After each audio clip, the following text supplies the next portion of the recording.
JEE Main और advance के PYQs के नंबर 1 सॉल्यूशंस को विटनेस करने के लिए download the JEE one application now. Where this is a question of EMI chapter, है ना।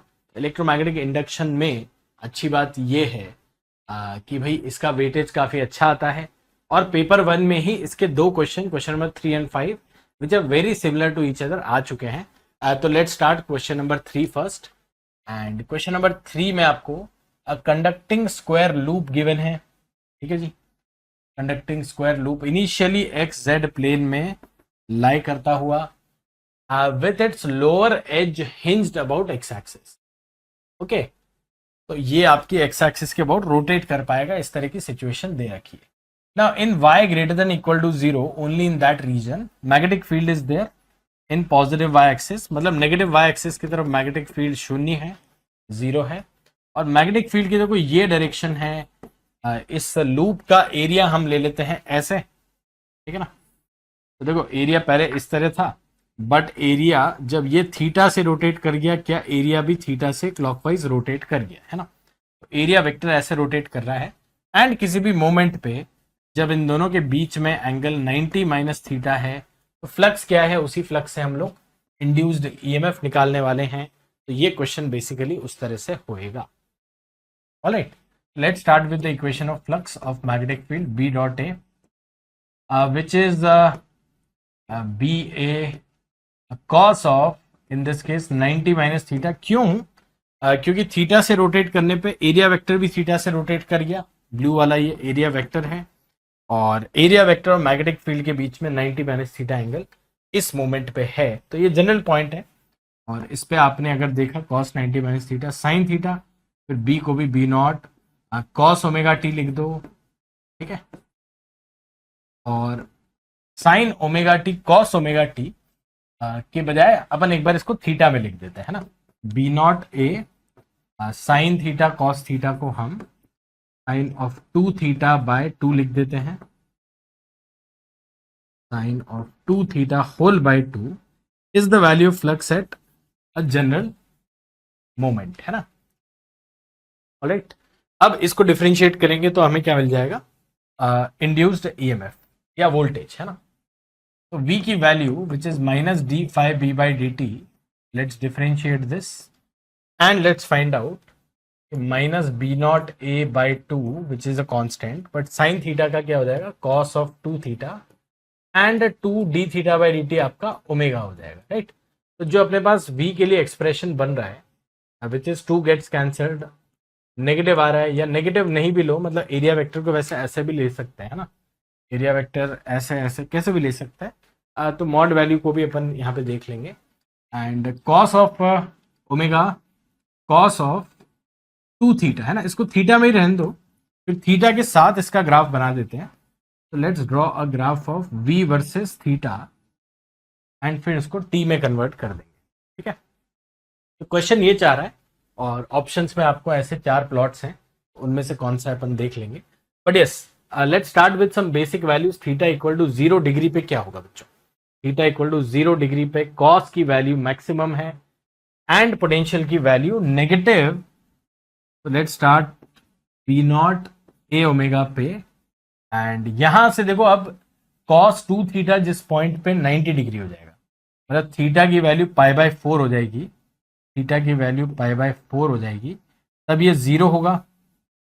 और थीटा की वैल्यू जब पाई बाय 2 हो जाएगी, है ना, रखना इन वैल्यूज को, थीटा की वैल्यू पाई बाय 2 मतलब this has now reached X Y plane, theta की वैल्यू पाई बाय 2, एंड उस पॉइंट पे आपका कॉस ऑफ पाई यानी कि -1 यानी कि ईएमएफ की वैल्यू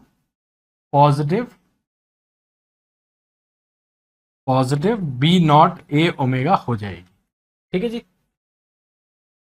तो ये हमने शुरुआती ग्राफ बनाया है, और क्योंकि कोसाइन फंक्शन है ये पता चल गया हमें, तो अब हमें इसको आगे बनाने में दिक्कत नहीं आएगी, है ना। For example when it passes through this X Y plane, और जब ये एंटर कर जाता है इस रीजन में, ठीक है ना, तो शुरू में इसमें फ्लक्स बढ़ भी रहा है, हम ऐसे भी बोल सकते हैं एरिया के थ्रू शुरू में फ्लक्स बढ़ रहा है, तो आपका इंड्यूस्ड ईएमएफ की वैल्यू ऐसे चेंज हो रही है, मैक्सिमा कहाँ पे, एक्स वाई प्लेन में।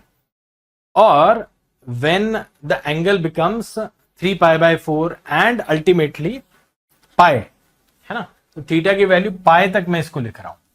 थीटा की वैल्यू जिस मोमेंट पे पाई हो चुकी है, ठीक है बच्चा, पाई है ना, π/2 एंड पाई, उस पे ये फिर से नेगेटिव वैल्यू पे आ गया। पुट कॉस ऑफ 2π, कॉस 2π आपका 0 हो जाता है, मतलब ये फिर से माइनस उस वाली वैल्यू पे आ चुका है। अब देखो इस पॉइंट के बाद क्या होगा, इस पॉइंट के बाद it enters into the region of no magnetic field. तो जीरो मैग्नेटिक फील्ड में जैसे ये एंटर कर जाता है तो हमें पता है कि भाई वहां पे कोई भी फ्लक्स चेंज नहीं है, and that continues till theta equal to 2π, है ना। तो थीटा इक्वल टू 0 से पाई में आपका फ्लक्स चेंज हो रहा है, लेकिन थीटा इक्वल टू पाई से 2π में जहां पे नेगेटिव वाई एक्सिस आ गया है बच्चों, वहां पे कोई मैग्नेटिक फील्ड ना होने के कारण the EMF will be 0, right. And now what happens, तो फिर से ये 0 डिग्री से स्टार्ट कर रहा है ना, या 2π के बाद से स्टार्ट कर रहा है, तो 2π प्लस थीटा बोल सकते हो, but cos of 2π plus theta उस केस में आपका फिर से क्या हो जाएगा, तो सिमिलर फंक्शन यहां से आ जाएगा, मतलब फिर से नेगेटिव से ही स्टार्ट होगा and it will go on and be the same kind of graph like this, ठीक है। तो वैसे इस क्वेश्चन में 4 ऑप्शंस दे रखे हैं, लेकिन वही होता है कि कई बार हम 4 ऑप्शंस को देख के ज्यादा कंफ्यूज होते हैं, तो उसके लिए मैंने आपको हमेशा बताया कि ग्राफ वाले क्वेश्चंस में 4 ऑप्शंस अगर ग्राफ है तो खुद का ग्राफ बना के मैच करना सही रहता है। खुद का ग्राफ बना लो, मैच कर लो, चीजें आसान हो जाएगी। और ये आपका देखना, अब टाइम की टर्म्स में भी लिखना है, अगर जैसे we know this is pi, तो omega T equal to pi, मतलब टाइम क्या हो गया, π/ω, तो ये π/ω पे नेगेटिव हो रहा है फिर से, ठीक है ना। और ये 2π/ω पे फिर से ये स्टार्ट कर रहा है और बीच में 0, तो ए आंसर इस क्वेश्चन का। And I think the other options are also not making a lot of sense, है ना। जैसे ये आपका माइनस साइन थीटा ग्राफ है और ये वैसे कॉस ग्राफ है, लेकिन वही बात है यहाँ पे कहीं पे भी 0 नहीं है। तो अगर आप ध्यान दो तो बीच में एक ही पॉइंट पे 0 है in the A and D option, and D option is sinusoidal, है ना, माइनस साइन वाला ग्राफ है। तो मतलब ये क्वेश्चन के ऑप्शंस बड़े सरल हैं, तो आपको यहां कहीं पे ये फिगर आउट हो जाएगा। देखो यहाँ पे पूरा ग्राफ बनाने की जरूरत भी नहीं है, यहाँ पे कहीं फिगर आउट हो जाएगा आपको कि आपका जो वोल्टेज है वो एक तो क्वेश्चन की लैंग्वेज से आधे टाइम में 0 है ना, समझ गए कैसे एलिमिनेशन करना है। यार कुछ टाइम के लिए 0 है ना, तो if you can figure out from the diagram कि from pi to 2π it is 0, then that is one hint, है ना, that eliminates B and C. साथ ही साथ अगर आपका कोसाइन फंक्शन आ गया है यहाँ पे, मतलब t equal to 0, theta equal to 0 पे आपका अगर कोसाइन फंक्शन आ रहा है और मैक्सिमम या मिनिमम, है ना, मॉड वैल्यू भी ले सकते हैं, इसमें कोई दिक्कत नहीं है। जैसे एक और ऑप्शन होता है ऐसा, तो फिर ये मल्टीपल करेक्ट हो जाता है ना, क्योंकि एरिया की डायरेक्शन दे नहीं रखी। पर ठीक है, उस केस में देखो साइन तो नहीं आता, ये साइन फंक्शन, तो कोसाइन फंक्शन मतलब कि ए आंसर इस क्वेश्चन का बिल्कुल इजीली बन जाता है। And I think there is no doubt in this. Conducting square loop यहाँ पे भी है, यहाँ पे साइड L दे रखा है, मास M इसका कुछ है, एंड रेजिस्टेंस R की वजह से it is moving in the XY plane with its edges parallel to X and Y axis, ठीक है ना। तो it's a square loop L, L, और ये ऐसे एंटर कर रहा है। अगेन Y पॉजिटिव के लिए ही मैग्नेटिक फील्ड है, इस बार मैग्नेटिक फील्ड कांस्टेंट है। क्वेश्चन नंबर 3 में मैग्नेटिक फील्ड वेरिएबल था, बट इस बार Y पॉजिटिव में मैग्नेटिक फील्ड है और वो कांस्टेंट है, ठीक है जी, ये क्या आप कह लो, एंड 0 एवरीवेयर एल्स है। Now at t equal to 0 loop starts to enter the magnetic field, है ना, t इक्वल टू 0 पे स्टार्ट किया एंटर करना। Initial velocity is v0 j cap, है ना, j कैप मतलब y एक्सिस के अलोंग। तो डायग्राम में सारी इंफॉर्मेशन दे रखी है, k कुछ लेना है आपको apparently, and again ignore self inductance वगैरह, ग्रेविटी को भी इग्नोर करें। Which of the following statement is are correct, है ना। तो कुछ स्टेटमेंट्स अपन देख लेते हैं, जैसे v0 की इन्होंने एक वैल्यू दे रखी है, और इस पर्टिकुलर वैल्यू के लिए loop will stop before it enters completely inside the region, है ना। तो एक बार पढ़ने पे ये क्वेश्चन में लगता है कि why will it even stop, है ना, स्टॉप क्यों कर जाएगा, क्या कारण है। फिर आप देखो बी ऑप्शन पढ़ो, when the complete loop is inside the region of magnetic field net force acting on the loop is 0। Now do you agree with this कि पूरा जब मैग्नेटिक फील्ड के अंदर आ जाएगा तब इसमें फ्लक्स तो चेंज नहीं होगा, तो इंड्यूस्ड ईएमएफ क्या हो जाएगा, 0। मतलब बाकी टाइम जब ये एंट्री मार रहा है तब इसमें कोई ना कोई इंड्यूस्ड ईएमएफ है, बीवीएल है प्रिसाइसली, और उसकी वजह से करंट है, और उसकी वजह से एक रिटार्डिंग फोर्स है that might make it stop. समझ रहे हैं जी? तो बी ऑप्शन तो सही लग ही रहा है, बट वी आर चेकिंग कि ये रुक जाएगा क्या, उसको भी चेक कर लेते हैं। अब ये बड़ी स्टैंडर्ड प्रॉब्लम है जो अपने डीपीपीज में, अपने लेक्चर्स में, ईएमआई के अगर आप 7-8 लेक्चर्स यानी कि लास्ट के 2-3 लेक्चर्स में आते हैं, तो ये एक moving rod in magnetic field नाम से अपन इसको लेक्चर्स में सॉल्व करते हैं। ये वही सेटअप है इनफैक्ट बच्चों, और इसको थोड़ा सा एक पर्सपेक्टिव चेंज करके देखेंगे, where you are looking at the situation from the top view, यानी कि जेड एक्सिस के ऊपर चढ़ के, है ना, टॉप व्यू। अब उसमें ये लूप एंटर मार रहा है ना, एंट्री मार चुका है in fact. Let's say this loop has entered into this magnetic field and along Y axis जा रहा है, बट मैंने थोड़ा सा इसको हटा लिया है ना, वैसे फर्क नहीं पड़ेगा क्योंकि मैग्नेटिक फील्ड हर जगह सेम है। तो वैसे अलोंग वाई एक्सिस जा रहा है, ध्यान रखना, एंड इसको थोड़ा सा अपन ने आगे खींच लिया क्लैरिटी के लिए।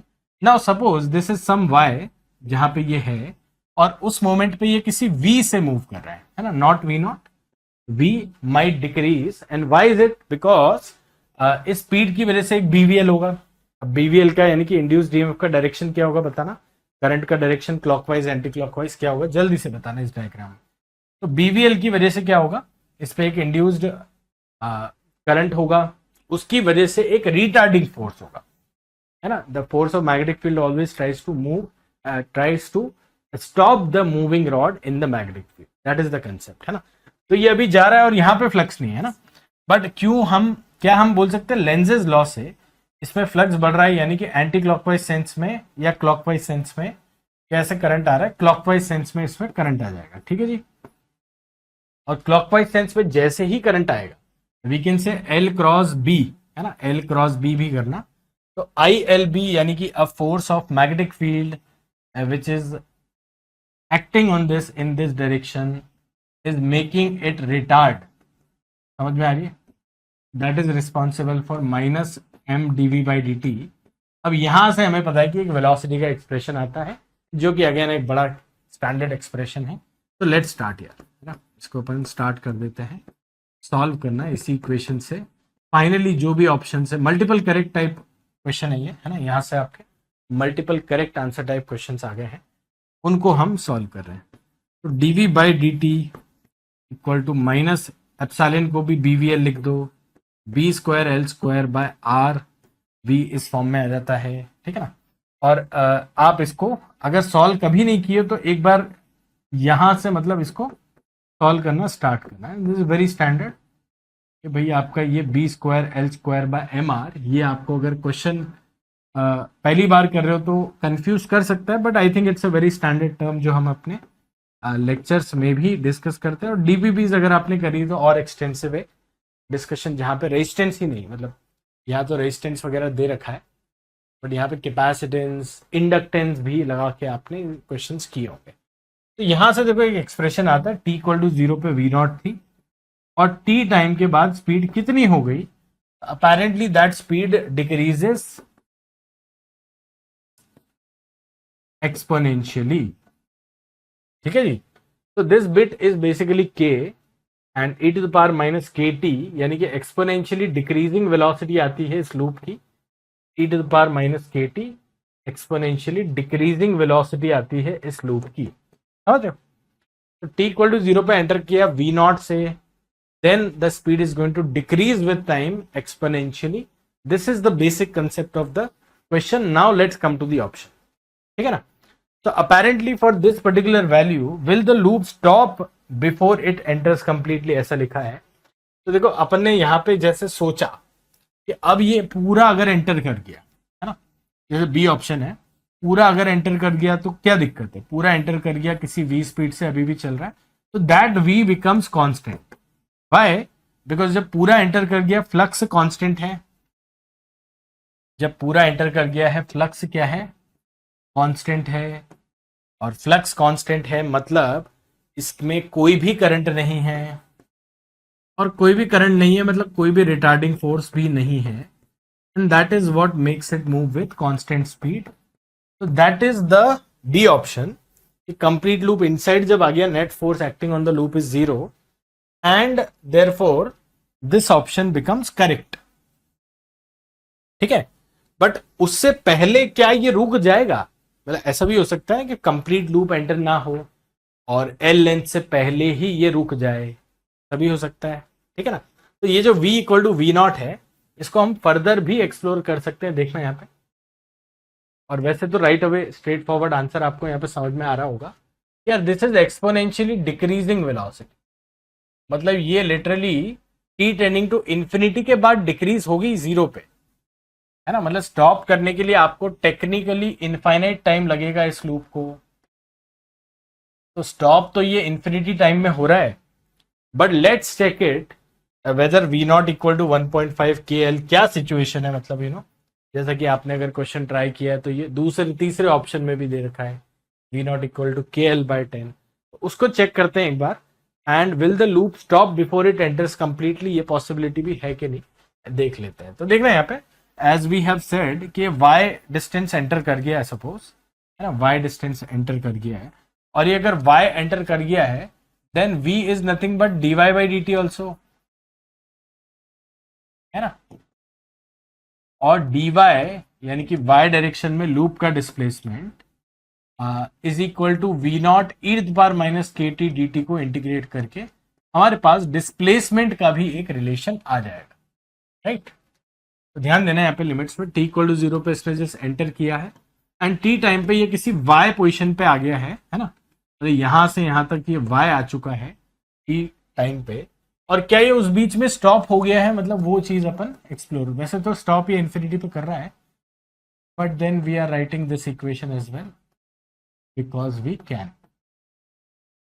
ठीक है जी, तो 0 से t इसमें लिमिट्स में रख रहा हूं, और देखो अपने पास क्या आता है, v0/k तो आ ही जाता है बाहर, but e⁻−kt and e⁻0 which is 1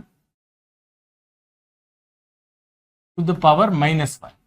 ठीक है, तो y इक्वल टू v0/k, है ना, एंड 1 - e⁻−kt भी आपको क्या बता रहा है कि ये स्टॉप होगा अगर t टेंडिंग टू इंफिनिटी पे, तब तक में v0/k इसका मैक्सिमम डिस्प्लेसमेंट हो जाएगा, है ना। मतलब y मैक्स अगर अपन देखें यहाँ पे, है ना, एक तो ये इक्वेशन आ गई अपने पास डिस्प्लेसमेंट की, है ना। Then from here I can generalize and say y max is v0/k where it stops, है ना।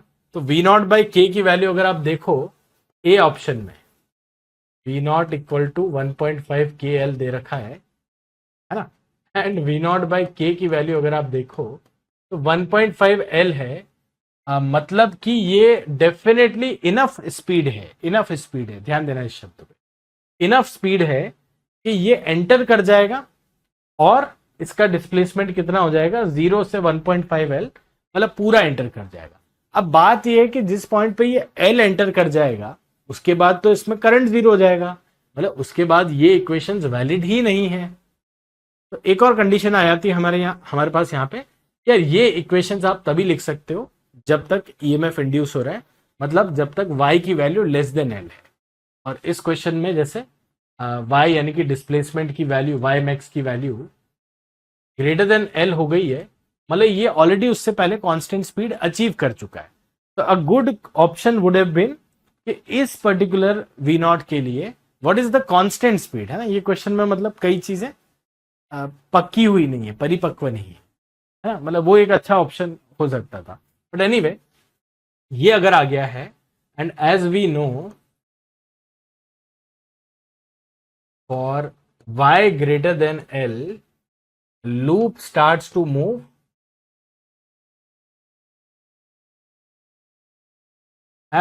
at constant speed, है ना, as EMF is 0 और force is 0, है ना, वो रीजन से। तो therefore this is not possible, है ना, hence A is incorrect and B is correct।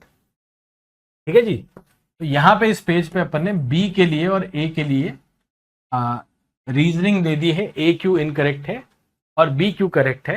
मतलब इससे ये लग रहा है कि देखो ये इनफ स्पीड है ना, थोड़ा सोचो इस क्वेश्चन में कि 1.5 kl is good enough speed so that it might just go into the medium and cover enough distance।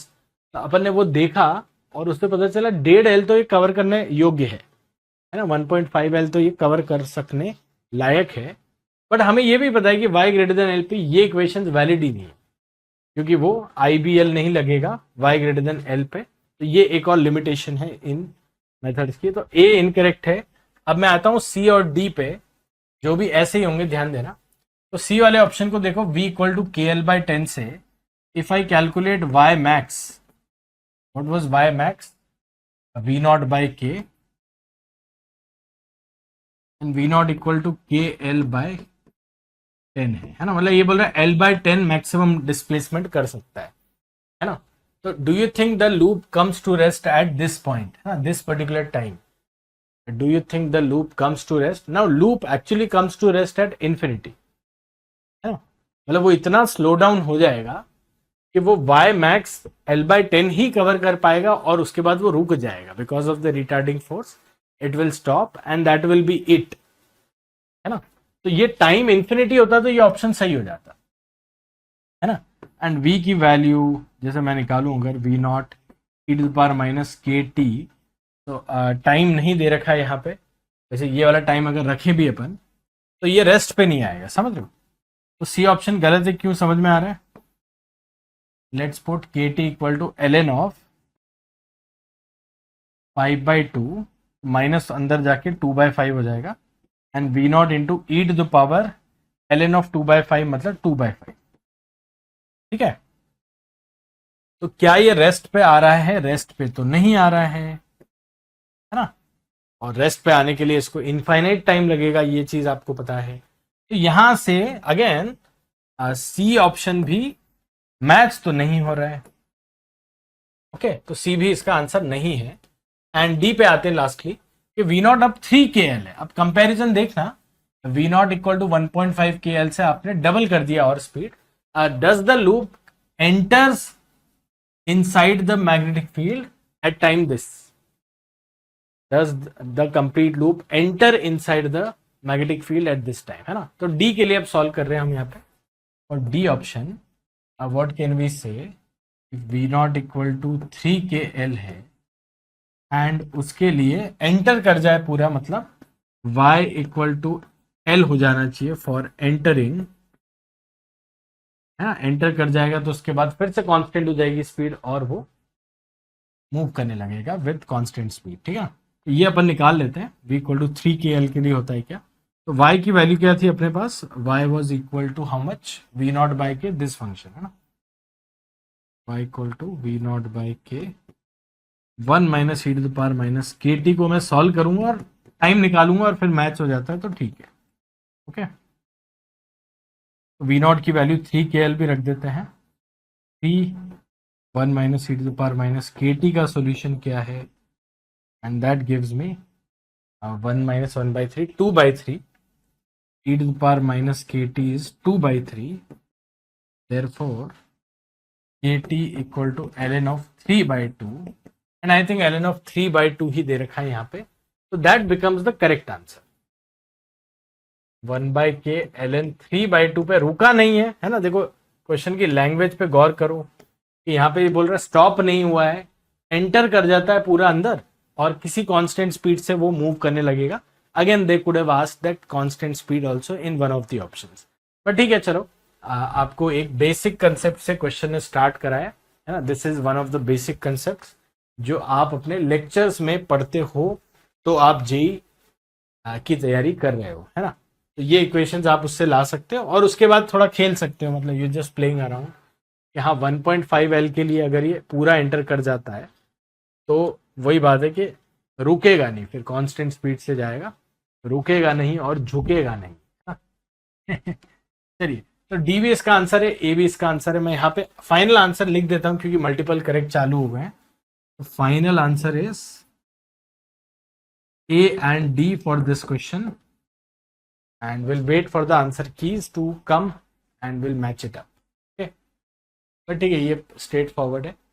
और सॉरी बी एंड डी, हाँ मैं कई बार ऐसा लिख देता हूँ तो मुझे यहीं पे बता दिया करो, है ना।